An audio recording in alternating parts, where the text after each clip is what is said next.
Meeting to order. Madam colleague, wingwoman extraordinaire. This lady had a birthday this past week, and you can't tell. She looks just as good as ever. But we hope you had a great birthday and a wonderful Thanksgiving. I hope everybody had a great Thanksgiving. Sheldon, how are you? Nice to see you, buddy. But I hope everyone had a wonderful Thanksgiving. Bernie, good morning.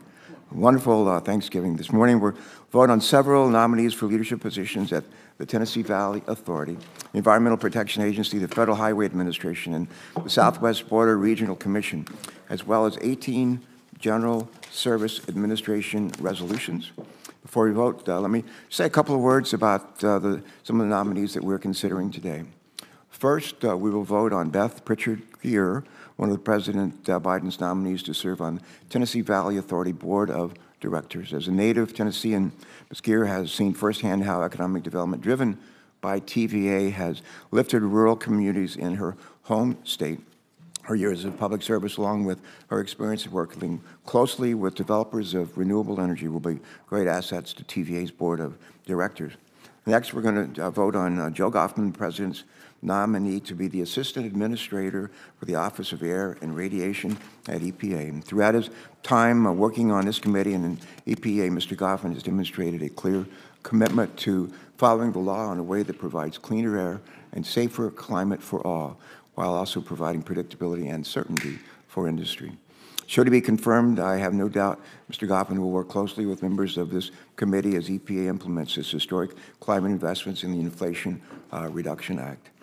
Third, we're going to be voting on Shaylin Bach to be the administrator on the Federal Highway Administration. Mr. Bach, as I think many members on this committee knows, brings with him an almost perfect resume for this position. And we're, in addition to his leading both departments of transportation in Colorado and in Delaware, Mr. Bach also has substantial previous experience in the Federal Highway Administration, along with involvement in the private sector and work at nonprofit transportation systems and nonprofit transportation advocacy organizations. I'm confident that Mr. Bach will bring the same level of outstanding leadership to the Federal Highway Administration that he has demonstrated throughout his career. I think everybody in this committee knows how important that nomination is, and I'm encouraged that we'll get him confirmed. Fourth, we will vote on Eduardo Sanchez to be the Federal Co-Chair of the Southwest Border Regional Commission, and last, we'll vote on 18 GSA resolutions. I will vote yes to advance each of these qualified nominees this morning and urge my colleagues to do the same. Finally, I want to acknowledge that this may be our last business meeting for the year. And at the end of the year, two of our colleagues on this committee will be retiring from the Senate after long and storied careers. I've had the privilege to serve with both of them in the Senate and in the House of Representatives before that. I knew Richard Shelby when he was a Democrat, and a pretty good one. But he's just continued to be a great senator, and we're going to miss him and all that he brings to it. And Jim, I'm privileged to speak, not only to serve with him on this committee, but he and I joined together in his hideaway with a bunch of our colleagues, Democrat and Republican, for Bible study with the Senate chaplain just about every Thursday. So, Jim, we're going to miss you in more ways than one. Richard will be retiring after, Richard Shelby will be retiring after 36 years as a member of the United States Senate, and the days that come, we'll speak more about Senator Shelby's service to the Senate and to the people of Alabama. But I want to take this opportunity to thank both Senator Shelby for his work on this committee and for our friendship over the last 4 decades, actually. Also retiring, as I said, is Senator Jim Inhofe, whom I first came to know when we served in the House of Representatives over 3 decades ago. Longtime member and two-time chairman of this committee? 2 times. Once wasn't enough. Not many people have done that. So, and chairman of, I'm going to say Armed Services, right? Yep, that's quite a resume. Jim's been a great colleague to many of us, and we're going to miss his humor and his hard work. In the Navy, when people are ready to weigh anchor and sail off into the sunset, we like to say fair winds and following seas. So today I say those words both to Jim Inhofe and to Richard Shelby. And with that, I want to recognize our ranking member, Senator Capito, for any opening remarks that she may have. Senator Capito, you're right. Thank you, Mr. Chairman, and thank everybody for being here. Welcome back after the Thanksgiving holiday. I'm grateful for our ongoing partnership. I think we've done a lot as we end this first year together, and I look forward to doing much more next year. As the chairman said, we're considering 4 nominations as well as 18 GSA resolutions. I think at this point, everybody knows where I stand on the nomination of Joe Goffman as the Assistant Administrator for Air and Radiation at the EPA. Both throughout his previous service in the Obama administration and during the 22 months he has been at EPA in the Biden administration in a non-Senate confirmed role, he has made his leadership style and policy views clear. He's worked to develop regulations that harm our energy sector, will raise prices on American families and businesses, and are based on overreaching, illegal interpretations of the Clean Air Act, as found by the Supreme Court.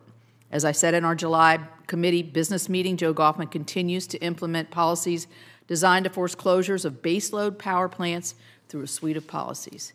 Shortly after the Supreme Court's ruling against his own Clean Power Plan in West Virginia versus EPA, Mr. Goffman told the New York Times, "This case does not really take anything off of the menu we've been focused on.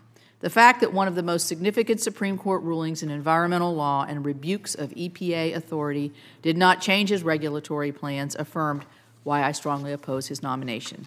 Today, I am also voting against one of the other 4 nominees, Beth Geer, to serve as the member of the Tennessee Valley Authority Board, based on her tweet of our colleague who is coming in, Senator Joni Ernst. By contrast, I will be voting today to support the GSA resolutions as well as the 2 nominations we are considering.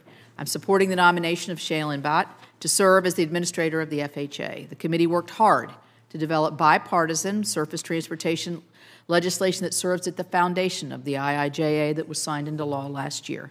President Biden waited a long time, too long, that's another repeating story you've heard me say in committee meetings, to nominate and leading for this agency, especially when the authorities and funding responsibilities provided to the FHWA as part of the IIJA. This agency needs a Senate-confirmed leader. I have expressed my dissatisfaction and opposition to a number of the decisions that the FHWA has taken without a Senate-confirmed leader, and because of that, I asked Mr. Bhatt some pointed questions about how he planned to implement the IIJA. The FHWA must faithfully execute the laws and preserve those flexibilities provided in the law for states to use funding to best meet the needs of their citizens. For some states like West Virginia or Wyoming, that may mean new capacity on our roads. For other states, it may mean a focus on electric vehicle infrastructure. Mr. Bhatt told me that he would commit to implementing IIJA as we enacted it. When it comes to the state's ability to move funds between formula programs, he committed to follow the law again and to upholding the state's ability to transfer apportioned funding consistent with Section 126 of Title 23. He knows this well, being, as the chairman said, a state administrator himself. He also committed to implementing all the highway-related project delivery and streamlining positions in the IIJA, including the one federal decision policy, as expeditiously as possible. I am supporting Mr. Bhatt's nomination today because of those commitments and his record of getting things done and projects that he has built as a past leader for multiple state departments of transportation. I also will be supporting Juan Sanchez, who is a nominee for the Southwest Border Regional Commission. If confirmed, he will be the first ever federal co-chair of that commission, and I congratulate him on his nomination. If I could take just a few minutes to say goodbye to our former chair and beloved friend, Jim Inhofe, and Senator Shelby. So I've known Jim a long time, and I first met him when I was from the House side, and we were negotiating one of the highway bills, and he was working with Senator Boxer in a way that was just magnificent to watch and resulted in really good results. He's been 6-year chairman, 6-year ranking member, and he is one of our most productive leaders. We all know, as I mentioned, the partnership that he had with former colleague Barbara Boxer, and that allowed for the passage of many things like Safety Lou, MAP 21, and the FAST Act. He and Senator Boxer put Congress on the right track in terms of passing water resource infrastructure bills in 2-year cycles. Well, hopefully we're going to get that done at the end of this year. Reestablishing the committee's important role in overseeing the Army Corps of Engineers Civil Works program. As chair, he led the efforts to enact TSCA reform, long in the making, one of the most significant updates to a major environmental statute in over 2 decades. He chaired this committee when I first came to the Senate, and he deserves immense credit for the tone and I think the bipartisanship that we've been able to see as Chairman and I have worked together. So we bid you a fond farewell. You will be missed, not just for your effectiveness on your committee. You are about to, in your advocacy role for our military personnel and our national security, hopefully get another win under your belt before you leave here in December, and we are very pleased to that. The people of Oklahoma will welcome you home. Kay and your children and grandchildren will welcome you home. I hope you don't get in their stuff too much, because that's what happens when you go home. And I wish you many, many years of happiness on your retirements, well deserved. Senator Shelby has championed Alabama infrastructure for many years. He's the chairman also of another committee I'm on, Appropriations, where he's been instrumental in infrastructure legislation.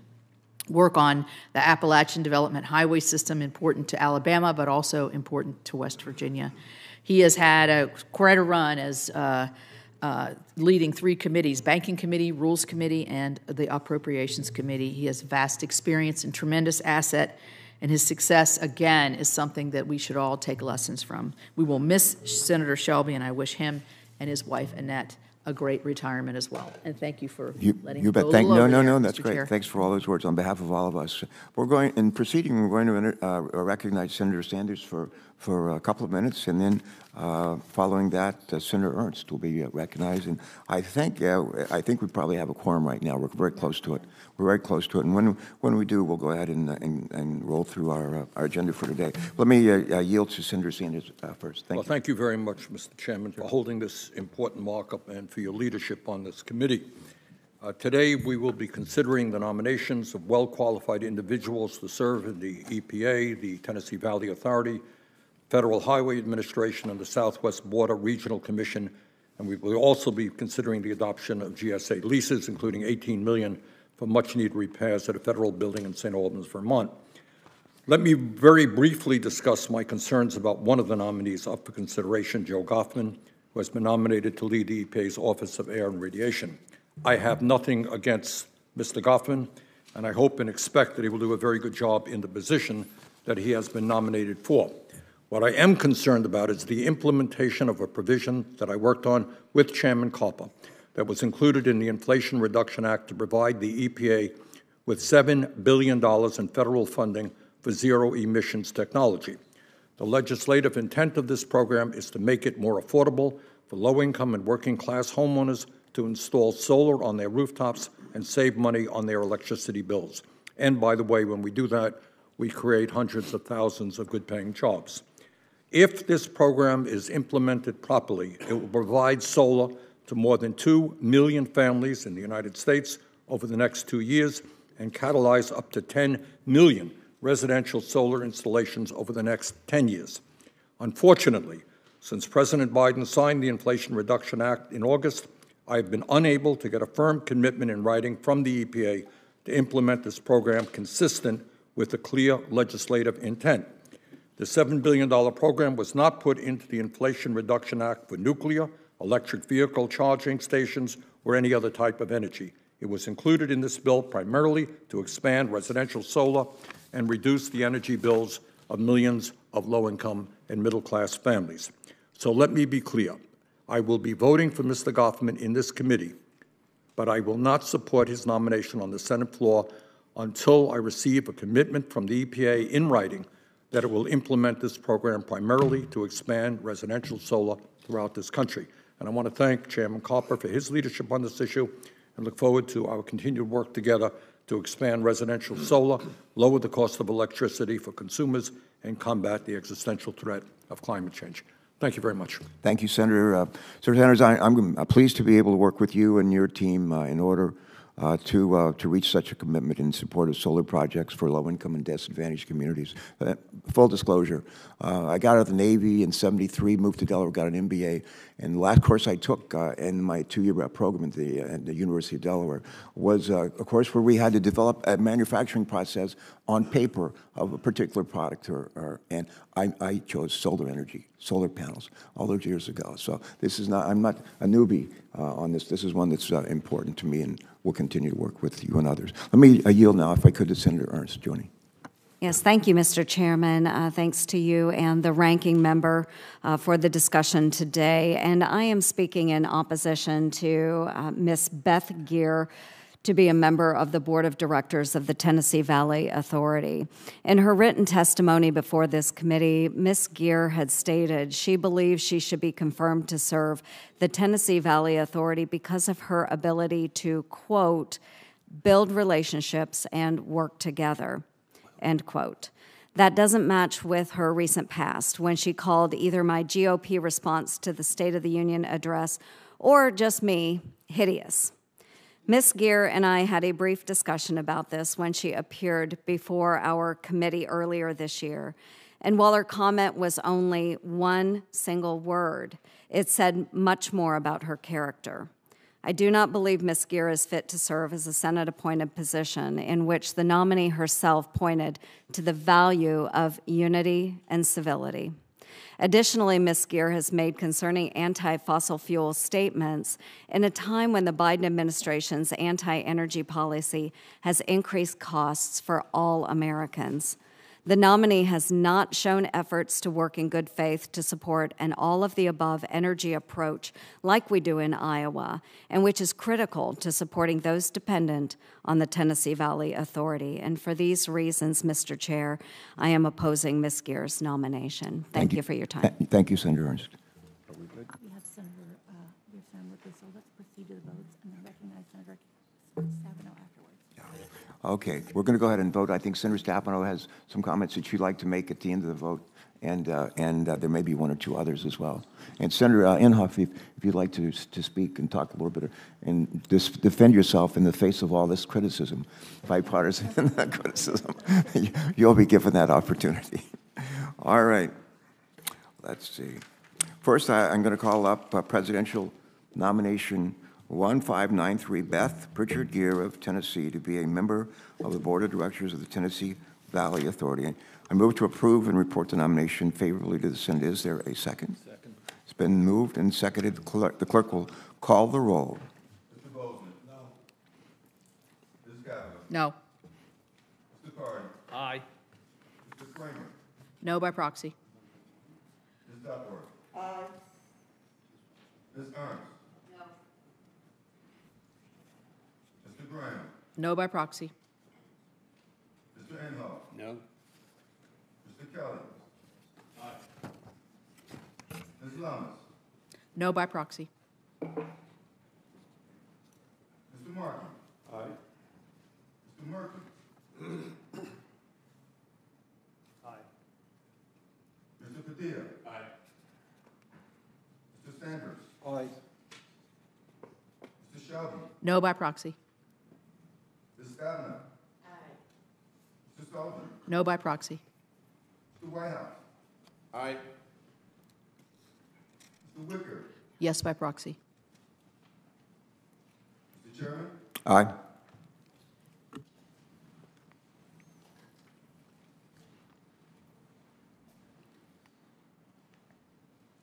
Chairman, the yeas are 11, the nays are 9. 11 to 9, the nomination is favorably reported. Next, I call up presidential nomination 1832 for Joseph Goffman of Pennsylvania to be an assistant administrator for the Office of Air and Radiation of the Environmental Protection Agency. I move to approve and report the nomination favorably to the Senate. Is there a second? Second. Thank you. The clerk will call the roll. Mr. Bozeman? No. Ms. Gallo? No. Mr. Carden? Aye. Mr. Kramer? No by proxy. Ms. Duckworth? Aye. Ms. Ernst? No. Mr. Graham? No by proxy. Mr. Inhofe? No. Mr. Kelly? Aye.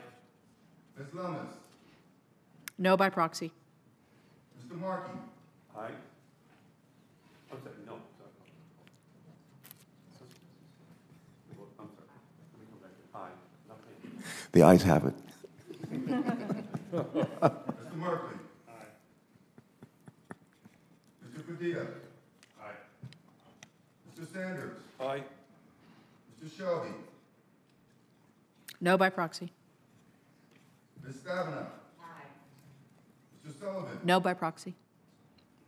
Mr. Whitehouse. Aye. Mr. Wicker. No by proxy. Mr. Chairman. Aye. Mr.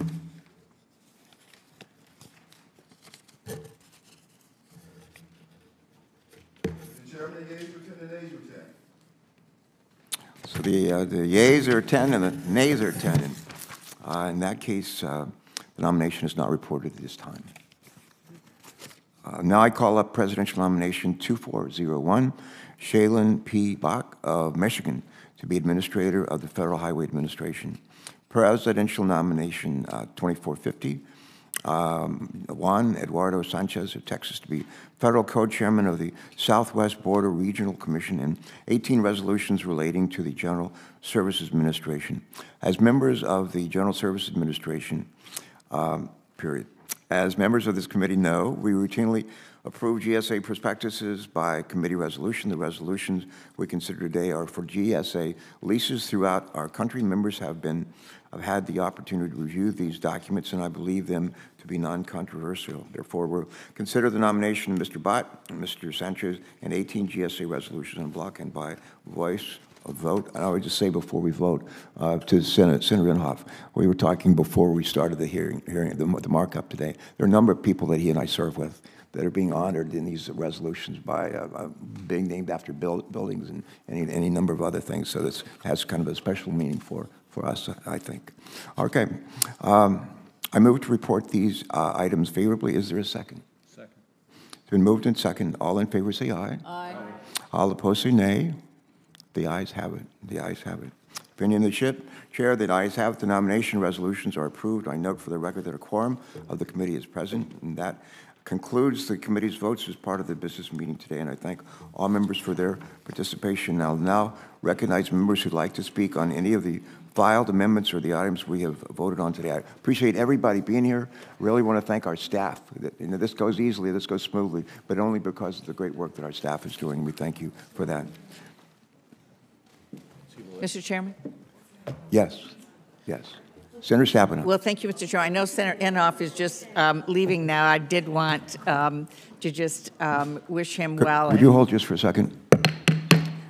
I'd ask our allies, our colleagues to depart quietly.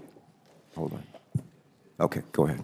Thank you, Mr. Chairman. I just wanted, before Senator Inhofe left, to say thank you to him. We had an opportunity. We worked on many things together when he was chairman, but when there was the lead crisis in Flint and the need to respond to that, I will forever be grateful for the partnership and work with you and your staff to address what was a serious issue, and I know it helped lead to a larger water fund that has helped communities across the country. But I just wanted to thank you in particular at a moment of crisis for working with us to be able to address it. So thank you. And Mr. Chairman, I did also want to just say thank you to the committee for moving forward Shaylin Batt, who is a highly qualified nominee to be the next administrator of the Federal Highway Administration. I never heard of him. You know, he was our secretary in Delaware for a number of years. Did a great job. I know. Well, and he's also a proud resident of Troy, Michigan. I so know. we claim him now, Mr. Chairman. Yeah. And so I just wanted to say we're very proud of him. I'm so appreciative of the president moving his nomination forward, and I look forward to partnering with him and Secretary Buttigieg and with you, and of course, all of us on the committee to deploy historic resources provided through the Infrastructure Investment and Jobs Act. Thank the committee again for supporting his nomination. Yeah. Let me just take this opportunity to thank you for your extraordinary leadership of the Ag Committee. Most people don't think of Delaware as a big ag state, but it's maybe the number one or number two component in our economy. And so I think you have a few chickens. We have like 300 chickens for every person, last time I checked. And we raise a whole lot of soybean and corn and a bunch of other things as well. Thank you for that. Thank you also for your support of the infrastructure bill, bipartisan infrastructure bill, and of the Inflation Reduction Act. Both are critical. We have authorized so much in money to invest in our nation's infrastructure, roads, highways, bridges, water, drinking water, water sanitation, flood control, all kinds of stuff. And we want to make sure, especially on the roads, highways, bridges side, that work gets done. And we're already doing, as you know, oversight to make sure the intent is followed through. So okay, we need Shailene in place, and this puts us one step closer to getting the kind of leadership that we need. It's been vacant too long, but thank you. Well, and Mr. Chairman, I would just say it's wonderful working on a committee that's worked so well together in a bipartisan way and gets things done all the time. We pride ourselves, Senator Bozeman and I, of trying to do the same, thing on the Agriculture Committee. But it's just such a pleasure to be on this committee because we, with your leadership, put our heads down and work and get things done. You're going to say that it takes two to tango, and my dance partner on this committee, as you know, is just an extraordinary talent, a real pleasure. Yeah, 2 kids from West Virginia that are have the privilege of running or leading this committee. That's scary, but I think we're doing okay so far. Thank you. Thank you so much. I think that might be it. I have a short statement I need to close with. There's anything else? No. Okay. Again, I want to thank both everybody on the staffs, to my right, to my left, who have worked to make this happen and make it look, I hope to most observers, pretty smooth. And we've got a lot done in a very short while. But for a little bit of housekeeping before we adjourn, I want to ask unanimous consent to submit for the record letters of support for the nominations our committee approved today. I also ask unanimous consent that the staff have authority to make technical and conforming changes to GSA resolutions approved today. And again, thank everyone for your participation. So that's a unanimous consent request that I would make. And I would just note to everybody, I'm the only member here. So the only person who could object to my own unanimous consent request would be me. And I'm not going to object. And with that, I think we're ready to adjourn. And I'm going to tap the gravel to do that. I hope everybody had a great Thanksgiving. We look forward to spending the next several weeks together and hopefully getting as much done as a body as we've done in the last several years. Thank you all. We're adjourned.